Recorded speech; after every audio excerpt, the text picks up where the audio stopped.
Hey everybody, it's Lynnea here for LDRS Creative, and it's time for our monthly features. So this month, myself and the rest of the design team are putting together projects featuring a trick-or-treat theme. So anything spooky, anything Halloween.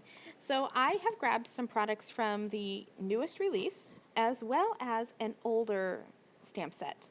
I have the Trick-or-Treat stamp and die set, the Trick-or-Treat Slimline 4x9 paper pack, and then the Elegant Stitched Frames die set is from this release. However, the Spooky Later stamp set is from a previous release. And I just thought if there were going to be little doggies dressed up, why not have a little alligator too? So I stamped out the Haunted House and two little dogs from the Trick or Treat stamp set. And then I have that little alligator witch and the pumpkin with the crow on top. That is from the Spooky Later stamp set from last year's Halloween release. And I'm just going to color these up very simply and very quickly with some Copic markers.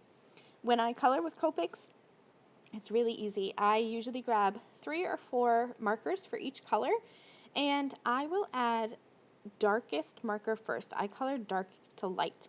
So I'll add my dark color where I want there to be shadows, and then I will blend out from there. However, this is just my style of coloring and my preferred method of coloring. So color however you like. We're all crafters and we all have different mediums and different styles and different techniques. And you should really embrace that and do what feels comfortable to you. So I colored all those images up and I cut them out using the coordinating dies, and I'm going to set them aside and work on my background. So for my background, I have the Elegant Stitched Frames Slimline die set and the Trick or Treat 4x9 Slimline paper pack. The fun thing about the Elegant Stitched Frames Slimline die set is that there are multiple layers that have this fun little scalloped edge at the top and bottom. And there is also a die that you can use to cut your card base so that your card base is going to match the layers. So to start with, I am going to cut this fun orange pattern paper using the smallest frame in the Elegant Stitched Frames die set. So now I have that fun little background for my, or scene rather, for my background.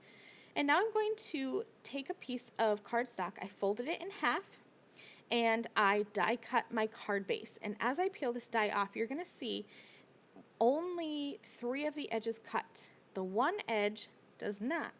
So that is what's going to allow me to create a shaped card base.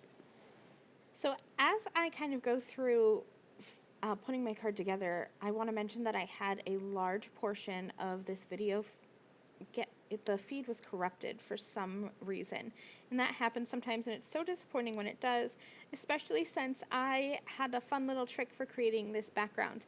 There are bats on this pattern paper, that's that black pattern paper in the background. It's very subtle and kind of hard to capture on video, but in real life it's really fun. And I wanted to have a pattern paper that was going to completely fit the size of my card base. And the Elegant Stitched Frames die set does not have that. The dies layer together, they nest together. So what I did was I actually took the die that is meant to cut the card base, and I cut a piece of pattern paper and adhered that onto my card front, and then where the side fold is on the left side of my card, all I did was just run my scissors along and just cut off any excess pattern paper that was hanging off the edge. It's a really fun trick, and I wish that my camera did not make it look like an alien from outer space was in my house, but it did. I'm going to take those Elegant Stitched frames and create a focal point to help focus my card.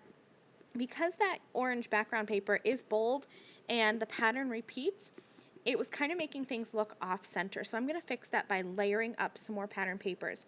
So I'm going to use that blue kind of skull pattern with the ghosties. And then I'm also going to repeat that pattern paper that I used in the background. I stamped a sentiment that just says Happy Halloween, and that is from the Spooky Later stamp set. And I just cut that into a little sentiment banner. Now I'm going to assemble all of my cute little trick-or-treaters in my scene here. And I have used a lot of foam tape. Everything is layered here. So this is definitely a card that I will not be putting through the mail. I will be hand delivering this or putting it in a padded mailer, because when you see the end result, there's a lot of foam tape here. The orange piece is popped up, and then so is that focal point, and then all my little critters here are popped up too. I think I have a total of 6 layers of foam tape on this card, but I absolutely love the way it turned out. The dimension really is fun, and I hope that you enjoyed this quick tutorial. I'll have another video tomorrow using some more spooky products from LDRS Creative to create a Halloween card. I hope I'll see you then. Bye! Thank you again very much for watching this video. If you liked this video and you'd like to see more from me, please hit that subscribe button that is on the screen now. And here are a few other videos that I thought you might enjoy.